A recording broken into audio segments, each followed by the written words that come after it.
Good evening. So, Mindset Matters Monday. It always, for me, this, and you guys are probably sick of me saying it now, but this call for me will always be the most important call of the week because it's when I get to focus a little bit of my attention thinking about what I want, intentionally thinking about what I want.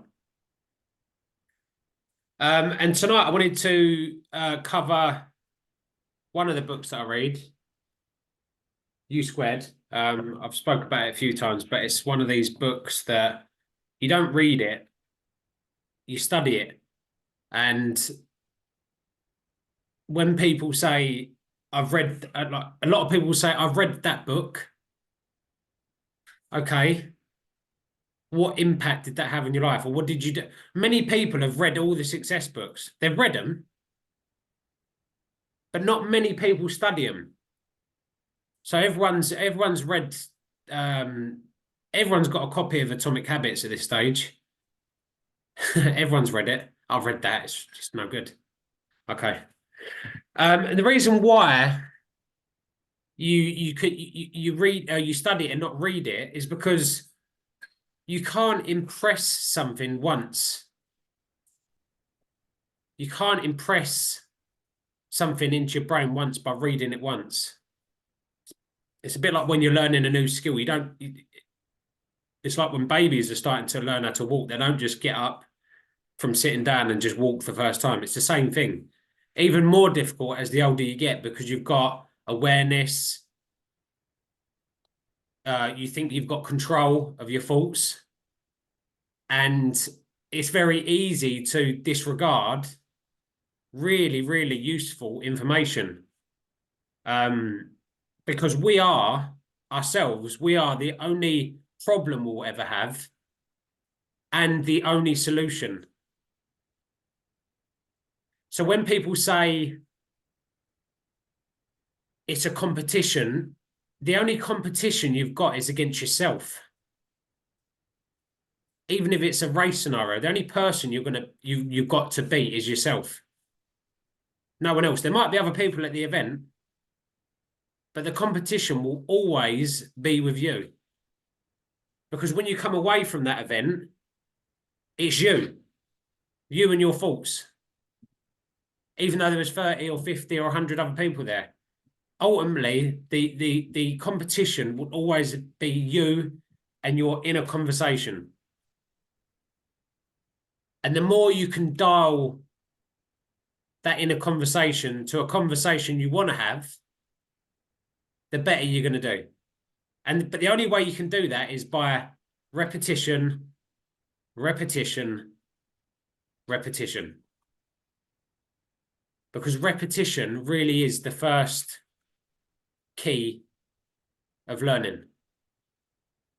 So, U Squared, it's a great book. You can read the book in, I'd say, less than 20 minutes, 30 minutes max, maybe. It's not many pages. It's only 40 pages. It's 40 pages. It looks, I mean, I don't really like the look of it, I'll be honest. It's like silver. It looks like something out of a Christmas cracker.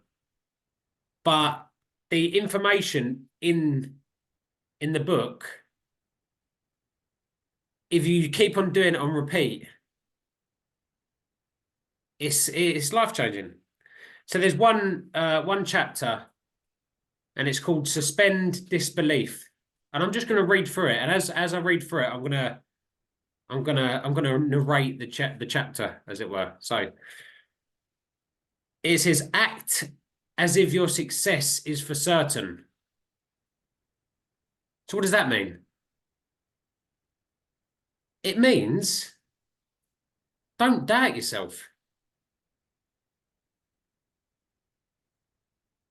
Instead of holding back because you don't have hard proof that you can make a quantum leap, see if you end up with the evidence proving you can't. Just make the jump. Act as if your success is guaranteed, and then see which set of ideas you should believe in. So what a lot of people do is they'll say they want to do something, a new sport, a new challenge, a new this, a new that, a new group of friends, but then they don't take any action. Don't take any action towards that new thing. That's the first step. The first step is taking action, even if it's failure. Because let's be honest, the first time you do something, you're probably not going to be very good at it. Probably not going to be very good at it. But taking action towards that thing is the first step. Your mindset for the moment may be flawed by doubt and skepticism. That's huge. Self-doubt, worry, anxiety, disbelief. It's all in a conversation. The idea of making a quantum leap in your performance, jumping from your present level of achievement to one several stages higher in one bold stroke, is an alien idea. You haven't been trained to think that way. And it's complete. We haven't been trained to think that way. Everything has got to be slow.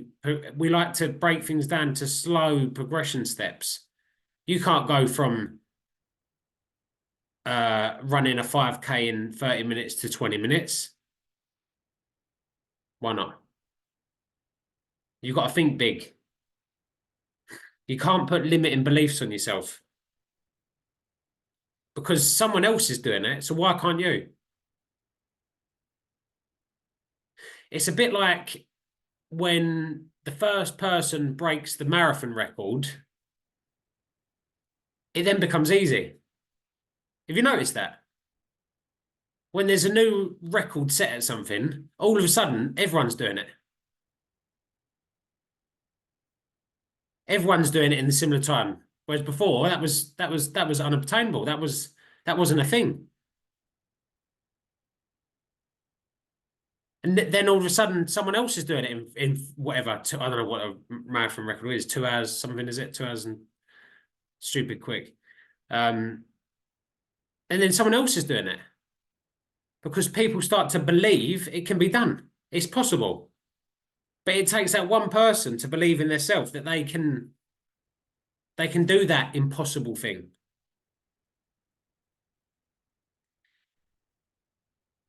You may have definite reservations about the possibility that you can make such exponential improvement at all, particularly with less effort and in a very abbreviated time frame.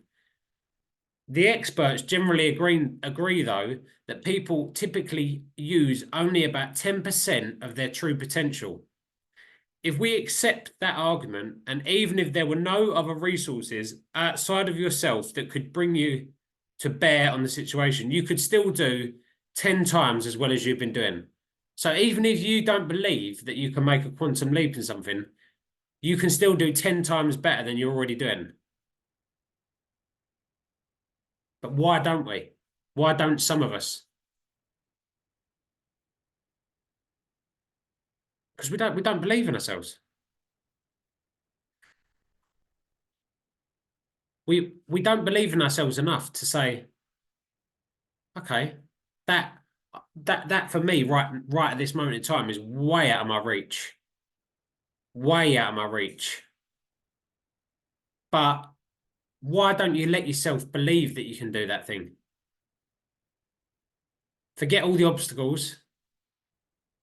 Forget all of the things why you can't do it. What about why you can do it instead of why you can't? Your skepticism, which you presume is based on rational thinking and an objective assessment of factual data about yourself, is rooted in mental junk. So this is your self-programming, not even your self-programming, your programming, the way you've been brought up and your belief system and everything else. That's all there. That's all there. And you really have to, if you want to change it, you really have to go about it in an intentional way, because if it's not intentional, You're never gonna be able to break it. You're never gonna be able to break it. Your doubts are not the product of accurate thinking, but habitual thinking. Years ago, your accepted flawed conclusions as correct began to live your life as if those warped ideas about your potential were true, and ceased the bold experiment in living that brought you many breakthrough behaviors as a child. Now it's time for you to find that faith you had in yourself before. And I really like that sentence because it's lifting back to it's going back to the childhood. When you're a child, you don't have any, you haven't learned any limiting beliefs yet. Notice I said learn. It's because you haven't learned failure. You haven't learned disappointment. You haven't learned any of those things yet. And that's why, as a child, you carry on and carry on and carry on and carry on. And that's why kids haven't learned yes and no yet. So they keep on going on and on and on and on and on. And they haven't learned that yet. It's only as we start to get older, learn right and wrong, what we think's right and wrong. Obviously, there's clearly some right and wrong things, but what we think's possible, what we don't think's possible, what we should be doing, what we shouldn't be doing, what our lifestyle should look like, or what it couldn't look like. If you want to be skeptical of some ideas that truly deserve to be called into question, challenge the thoughts and beliefs that have argued against your talking a quantum leap. Put those old inhibiting ideas to the test by going for it with everything you've got. So are you going to make the decision to do that thing that you can't see yourself doing right now? Are you going to say, okay? And I know there's a few people on the call that are doing that right now, but is there something that you cannot see yourself doing as it stands right now? If you was to do it tomorrow, there's a possibility of you doing it.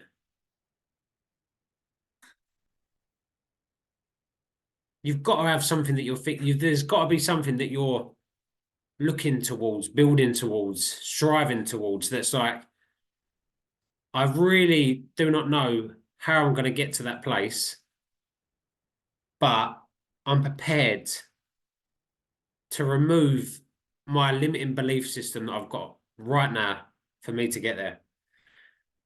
For right now, just suspend disbelief. You don't have to be convinced that you can succeed in making a quantum leap. This is key. But don't keep on believing those old ideas you've been carrying around about your personal limits. If it will make it easier, hold off for a while believing anything. And this is where I've said before, when you can't believe in yourself, sometimes it's better to get someone else who will believe in you. And you hear it quite a lot, accountability partners or coaches, mentors. That great. All them people do is they believe in you before you do. So all you're doing is believing someone else's belief about you. That's it. It's so simple. A lot of people say it's because of this, it's that. But at the end of the day, all that a mentor or someone that looks out for you in that sort of sense is all they believe that you can do that thing before you can. And all you're doing is you're reaching to them going, I can do that, can't I? Yeah, of course you can. And that's it. And that is as simple as it is. Just act like you have complete faith. Merely do what you'd do if you knew you were going to succeed. Behave like you have that total conviction. And this is where I say that a lot of people think that when you get to a certain level in something, that's when you start acting like that, the way you need to act. So, for example, if you want to be a sub 20 5K runner, you don't start acting like the sub 25K runner when you get to that sub 25K. You have to act and do the things that a sub 25K runner does now. You might not be able to do it, but you have to act in that way. You don't do it when you get there. So that's why when you get to that goal, you're already doing it. That's why it's a certainty. If you don't do the things that a sub 25K runner does, guess what? You're not going to get there. What is Wendy showing us? Is this Luke? Like he's deadlifting about 300 kilos. That is what does the most damage. So don't give it any mental space. Proceed boldly as if it is completely inconceivable that you will experience anything other than a successful quantum leap. If you must doubt something, doubt your limits. So you've got to spin it right round. How many of us doubt themselves on a daily basis? I do. But do you know what you've got to get better at doing? Limit that period as short as you can. I used to be really bad at, and this was a big turning point for me. I used to be really bad at going away from races and sulking, feeling sorry for myself, overanalyzing, overthinking. It could last a full week. It could last a full week. I'm not joking. About a race that meant nothing as well. Miserable. It affects training. It's like a spiral of negative things that you just don't need to happen. It carries on to the next session, and the next session, and the next session, and guess what? The next race comes, the same thing, because you're thinking about it, you're doubting yourself, you question yourself. Am I good enough? Am I this? And it's like spiral, spiral, spiral, spiral.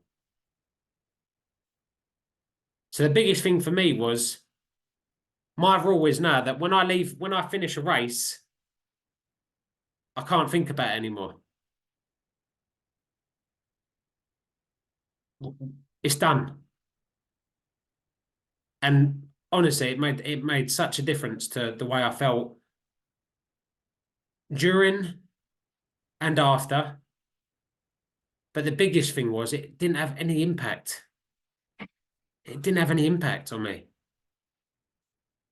Because by the time I'd packed my bike in the car, I'd already forgotten about it. I'd processed it. It is what it is. I'd reflected on it, learned what I needed to learn, and then I park it. On to the next one. Don't give yourself any time to doubt yourself. You have to keep on moving forward. Not looking back. Not a good place to be looking back. Keep on looking forward. Tunnel vision, like like them horses wear them blinkers and they can't see. That's where it stops them seeing side to side because they get scared. That's what you'll get like that tunnel vision on where you're going. Don't be looking side to side. Don't be looking behind. Just keep focused on where you're going. This is I'm going to finish up this one because it will take me a few minutes to get through this. So it's the chapters focus on the ends rather than the means. You don't have to know how you're going to get there, but you do need to know where you want to go.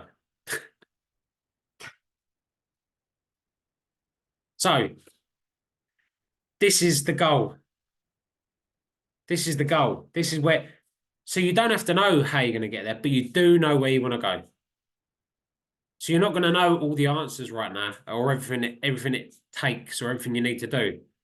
But you need to know where you want to get to.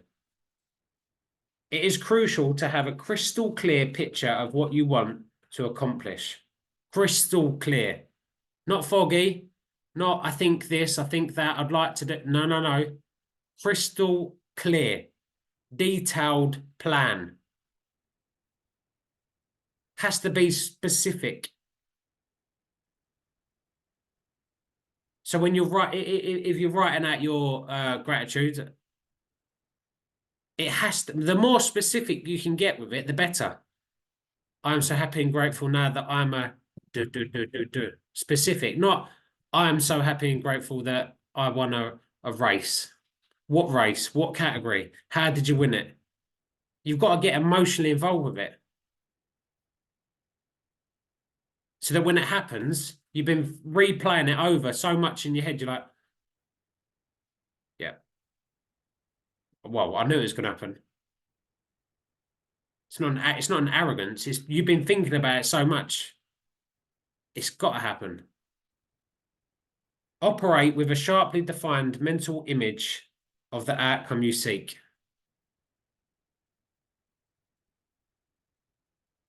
Rivet your attention on that spot where you are to land at the end of your quantum leap. Visualize your arrival. So this is when you're seeing yourself do that thing over and over and over again. And it doesn't even have to be you. It can be. So I've got a picture in my garage just above my turbo. And it's a picture of me winning in great fashion, might I add. And I always look up at it when I'm doing a session, and everyone knows what I'm talking about. You're going for a session, you're like, oh man, not sure I can. I'm not sure. I look up and I'm like, you best keep on going. If you want to win like that again, you've got to keep on going, boy. And it always gets me through. It always gets me through. Just a stupid little picture up on the wall. It's like hits me. When you do that, it's like you magnetize yourself to the ways and means involved in the methodology for getting there. The solutions begin to appear. Answers come to you. You know, like when you when you know when you hear stories and you hear stories of like people doing these mad like challenges, and they're telling you this story, and they're like they had to, I don't know, they got picked up by a helicopter, then they did a skydive, and then they went for a fire, and all these mad things that happened, and they still done it. They still managed to like complete against like all odds, broke their leg in 25 places, and still managed to like all this stuff. You're like, how the flipping hell? How is that possible? How is that possible? If you're that emotionally involved, I believe you'll get it done. I believe you'll get it done. Call it what you will, but there's a higher power, whether you believe in God or you're not even religious, but you have to believe there's something bigger than you. You you have to believe that there's something bigger than you out there that will help you out. If you start worrying about everything that will be involved in getting from here to there, you are bound to bog down in the questions about the methodology. This is so common. People want to people want to do something, but they want to know the like 26-step plan to get there. So someone wants to I don't know. Someone wants to So for example, right, there's a difference between knowing a plan and sticking to a plan. So some people they've never rode a bike before and they want to do coast to coast, and they want to know every single day by day, week by week, how's it going to look like? Well, hang on. What let's just do let's just take one foot in front of the other. Focus on the end. Don't worry about the steps. People always get hung up on the how to aspects regarding a quantum leap. And there's a big bit in brackets, and it says the key is, you guys have heard me say this before, the key is not to get in the way. Don't let yourself get in the way because you'll ruin it for yourself. Don't let yourself get in the way. Don't let your current ways of thinking prevent you from doing great things.